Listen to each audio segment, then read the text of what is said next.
On June 10th, Venezuelan-American cellist Carmine Miranda releases his album of the Schumann and Dvorak Cello Concertos. Carmine is passionate about the music he plays, and he manifests this passion into musicological research.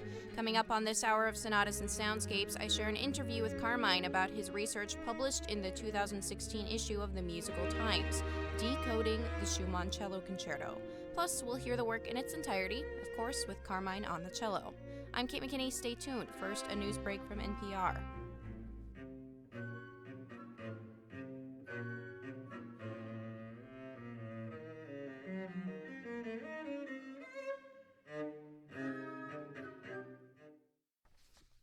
Good afternoon. You're listening to Sonatas and Soundscapes here on South Carolina Public Radio.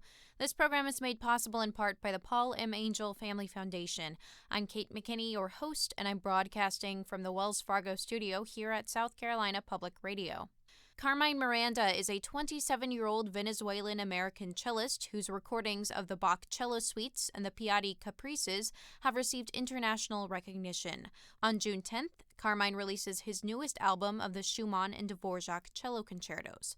Carmine is not your typical performer, though. He spends a lot of time studying the history of every piece he's playing, and his research on the Schumann Cello Concerto has been groundbreaking, to put it simply.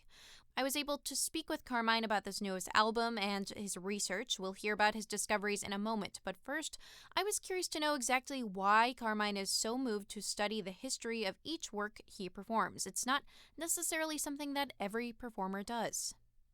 Well, here's the thing.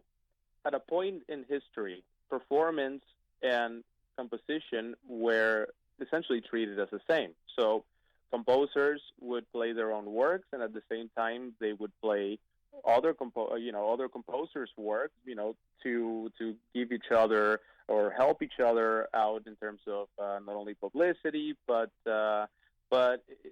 essentially composition and performance were very much related. It just so happens that during modern times that these two things essentially grew apart from each other. So we have now composers and we have performers, but very rarely we have in classical music people that are able to do both and make have a career from doing both. The reality is that we really don't have a time machine, but we do know from just basic psychology that us human beings, unfortunately and fortunately, haven't really changed much throughout history. We've pretty much remained the same. The only difference is that now we have computers and iPads, but back in the day they had pen and paper. And for this reason, because we cannot go back in time, the only thing that we have available is historical records, letters. So in order for a performer to stay true to the music that has been written, is essential for that performer to do research, to really understand the heart and soul of a music, but also to understand what the composers went through in their lives, where they lived at a certain point in time when they wrote a certain composition, so on and so forth. I mean, this is very important because we're human beings, and because of that, that influence, whatever experience a composer might have had at a particular period in time that would have affected the compositional process as well, and so these are very, very important things, or a very important aspect as a performer to do historical research in order to better understand not only the mind of the composer, but to better understand the particular piece that has been performed. So Carmine just published his research on the Schumann Cello Concerto in the spring 2016 issue of the Musical Times, which was founded in 1844 and is the oldest continuously published music journal in the world. Carmine's essay is called Decoding the Schumann Cello Concerto. Now, it's no secret that Robert Schumann liked to hide little secrets and codes in his works. Carnival is a famous example of that, but no one has ever quite uncovered what Carmine has uncovered in this particular concerto. Let's hear him introduce his research. What I essentially did with this article is that I essentially deciphered a code that Robert Schumann wrote inside or within the cello concerto in A minor. What I discovered was that Schumann essentially coded inside of the music the name of his wife Clara, or every single or every first letter of her full name.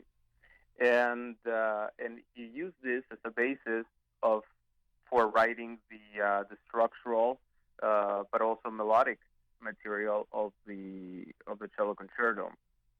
This was a process that took me lots of years, and I dedicated a lot of time not only researching the composer but also researching other historical figures who have done very similar things. The process of encoding material or a certain encoding something in music is nothing new. I mean, there are a lot of composers who have done this even in medieval and Renaissance times, and the fact that Schumann is also known for doing this in other pieces such as Carnival for piano and so on and so forth, basically told me that, or gave me a great indication that he, pretty much could have done the same thing with the cello concerto. Perhaps it might have not been as evident, but after years of research and analysis, musical analysis, I came up with this theory and this conclusion, which has proven that he essentially did this. Carmine Miranda on his research in decoding the Schumann Cello Concerto. I'm Kate McKinney, and you're listening to Sonatas and Soundscapes. If you're just now joining me, Carmine uncovered a code within this cello concerto. Schumann did this often in his works, hiding little secrets or codes. Carnival, of course, is a famous example of that, but no one has ever gone to the bottom of this cello concerto quite like Carmine. So we've learned that Schumann used his wife's name, Clara Josephine Wieck Schumann, to map out the melodic and harmonic content of this concerto. But I wanted to know, how exactly did he do this? How did this name translate to music? Here's Carmine. Essentially what I discovered is that Robert Schumann probably was knowledgeable of something that is called an English key. And an English key is a method of encoding letters or certain words in music. And this is a method of cipher. It's called a cipher substitution method, but it's a variant of this method, which has been applied all throughout history, especially in war. For instance, in World War II, this was one of the most common methods, so that the enemy wouldn't be able to, find certain secrets or certain codes. And the substitution method of enciphering codes is quite a common method.